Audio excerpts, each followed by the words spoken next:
Hello, welcome to Living Well. I'm Yvonne Greer. Congrats to the Kansas City Chiefs. I hope you are back in the swing of things after Super Bowl Sunday. A lot of my friends are moving kind of slow today, but the sunshine helps a lot. On the show today, how a make-believe mall is helping kids with disabilities. AAA is examining traffic deaths in areas where marijuana is legal, and those numbers are up. And a little music, a little movies, and a whole lot of entertainment. These stories and more are all on the way after a look at today's health and consumer news. Teens are smoking less, but vaping more, and the music that can give your workout a boost. Michael George has a look at the day's top health stories. Listening to high-tempo music while exercising may be more effective than working out in silence. That's according to researchers in Italy who found music makes exercise seem like less effort and results in higher heart rates during endurance training like walking or running. A new study in pediatrics shows smoking is on the decline among teenagers, but e-cigarette use is on the rise. Researchers found 21% of teenagers reported using e-cigarettes in 2018, compared to 8% of teens using cigarettes. And researchers in the UK have developed a new way to identify patients with multiple chronic illnesses. They say the test, known as the Cambridge Multimorbidity Score, could help in planning for future emergency room and doctor visits. Those are some of the day's top health stories. Michael George, CBS News, New York. The coronavirus continues to make headlines as a global health emergency, but doctors say the flu should still have your attention. Across the country, hospitals are mostly treating the unusual influenza B Victoria strain of the flu virus. The last time that strain was so prevalent was back in 1992. Terry McCrary, infection preventionist for OSF Healthcare, says the number of coronavirus patients does not compare to those with the seasonal flu. We're talking 15 million illnesses with the flu, 140,000 hospitalizations, and about 8,200 deaths with the flu. We've had 54 children die from the flu, and one of those in Illinois, unfortunately. McCrary says this flu season is hard on children, and in Illinois, the risk of catching the virus is considered widespread and high. A new treatment is on the way for those dealing with peanut allergies. The U.S. Food and Drug Administration has approved a drug created to treat peanut allergies in children. The drug is designed for kids aged 4 to 17 years old, aimed at reducing the severity of an allergic reaction. It does this by exposing children to controlled doses of a peanut protein powder mixed into a semi-solid food like yogurt or applesauce. Researchers say the drug cannot cure a peanut allergy, and patients should still avoid exposure. A state-of-the-art shopping mall is helping children with disabilities learn important life skills. But as Hillary Lane shows us, the center is make-believe. There's so much to see. It's a busy full day of shopping for 15-year-old Grace Coolis. First stop, the bank for cash. 1, 2. And then on to the grocery store. Thank you. The pet shop. Want to see the guinea pig? And then the hair salon. This is my favorite part, the salon. Grace and her classmates are on a field trip to Lifetown in New Jersey. It's a 15,000 square foot shopping mall that looks just like the real thing, but it's actually all pretend. This center was built earlier this year for children with disabilities to help them learn everyday tasks like shopping in a safe, non-threatening space. Why can it be challenging for a child with a disability to be present in a mall, for example? It's the sights, the sounds, the smells, the crowds. All these things can be very overstimulating. Occupational therapist and teacher A.B. Levy says this pretend mall helps his students learn the skills to manage on their own. It gives them an idea of what to expect, what to do in a predicament like waiting at the cash register. So nice to meet you. The idea to build this center came from Rabbi Zalman Grossbaum, who raised more than $18 million to make it a reality.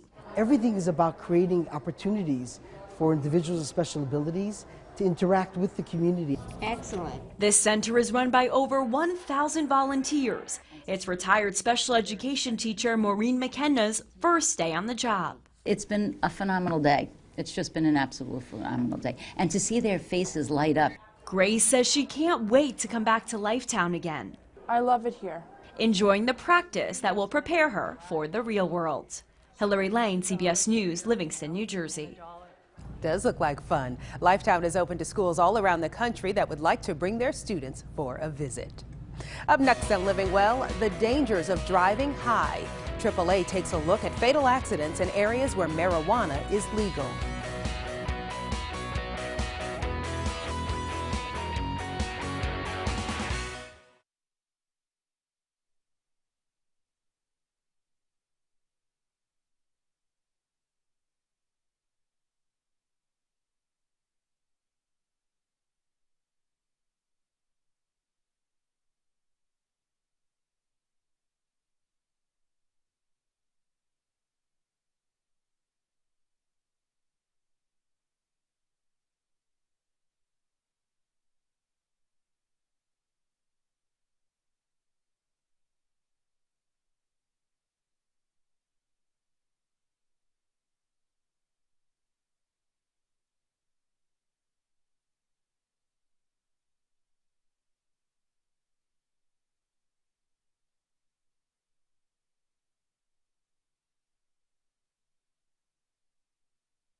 You're watching Living Well on WMBD.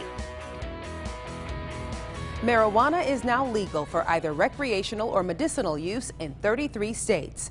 But a new study from AAA looked at 10 years of traffic deaths in Washington state. It found the number of drivers involved in fatal crashes who were high on marijuana has more than doubled since pot was legalized there in 2012. Chris Van Cleve reports. 16-year-old Chad Britton was walking to his car during lunch when he was hit and killed in front of his high school by a teen driver high on pot. He was a beautiful soul. They'd do anything for anyone. AAA's Jake Nelson worries the rate of driving stoned is reaching a new high. If you're going to use marijuana, you shouldn't drive. Why do you drive around smoking? You know that's not a good idea, right? Yeah, I do. Dash camera video shows the kinds of run-ins with potentially high drivers Washington State police say are happening more often. Very common. We run into it every day. State Patrol Lieutenant Bruce Myers says drivers often mix pot with booze or with other drugs. It affects your cognitive abilities, your decision making. It slows down your reaction times. Research from 2018 shows crashes overall were up 6% in Washington, Nevada, and Oregon compared to neighboring states where marijuana is banned. Recreational pot is now legal in 11 states, and it's allowed for medical use in 22. AAA says states need a two-tier system to determine who is too high to drive, testing for both recent use and evidence of impairment. Laws that limit how much THC can be in a person's blood as a driver are completely meaningless in terms of allowing us to predict how impaired somebody is behind the wheel. NORML, a group that lobbies for the legalization of pot, argues that the AAA study has some flaws. They say the increase in stops, that's due to more people testing for the presence of marijuana, and that marijuana can stay detectable in the body for days after it's consumed. Chris Van Cleve, CBS News, Los Angeles. AAA does oppose the legalization of marijuana, saying it's a danger to auto safety. If you or someone you know takes a brand name medication on a regular basis, you know how expensive it can be. Should you try an overseas pharmacy? Money expert Stacy Johnson examines the question. The high price of prescription drugs. It's a bitter pill to swallow. In a recent survey of CVS pharmacists, 62% said cost is the biggest reason some patients may not fill prescriptions or take the proper amount. Which makes for huge temptation to buy prescriptions outside the U.S. from other countries. But is this safe and is it legal? Outside the U.S., they sell the same medication that is sold here, but at 80 to 90% lower cost. That's Todd Cooperman, a doctor and owner of website pharmacychecker.com. His site helps match people with low-cost drugs from all over the world and from pharmacies that can be trusted. What Pharmacy Checker does is vet these pharmacies. We are continually checking the credentials of these pharmacies to make sure they are licensed in the countries where they exist, and we have a full-time pharmacist who is actually inspecting many of these pharmacies. So, according to Dr. Cooperman, there are safe international pharmacies, which actually makes sense since people who live in other countries are presumably getting decent medicine. As for price, one example supplied by Pharmacy Checker, a 3-month supply of 20 milligrams Xarelto is $1.53 per tablet for 84 tablets, which they say is 90% off the discount U.S. price. But then the big question, is it legal? Well, technically, no, it's not. But I asked the FDA, are you going to bust people for this? Here's what they said. FDA is not aware of any actions taken against an individual resulting from their purchase of small quantities of unapproved drugs for personal use. Bottom line, I'm not recommending international pharmacies, and you should never take a risk with your health. But if you're paying too much for your drugs, do a little research of your own. For Money Talks News, I'm Stacy Johnson. Up next, bargain shopping right here in the States. A look at the best and worst deals for February.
You're watching Living Well on WMBD.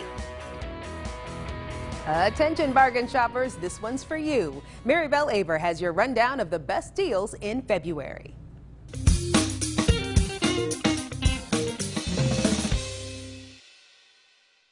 February is here, and so are deals on everything from big screen TVs to winter clothes. Deal News has put together a roundup of the bargains you can expect to find in the shortest month of the year.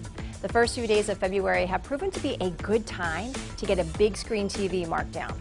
Last year saw some models slash in price and bundled with gift cards worth hundreds of dollars in some cases. And if you move quickly, you may be able to grab a bargain just in time for Super Bowl viewing. And look for big savings on knit hats, leggings, scarves, and other winter wear in February. And start shopping now for Valentine's Day. Deal News says the sales start in late January, and in the past, the biggest savings have been found early. So that means you could save on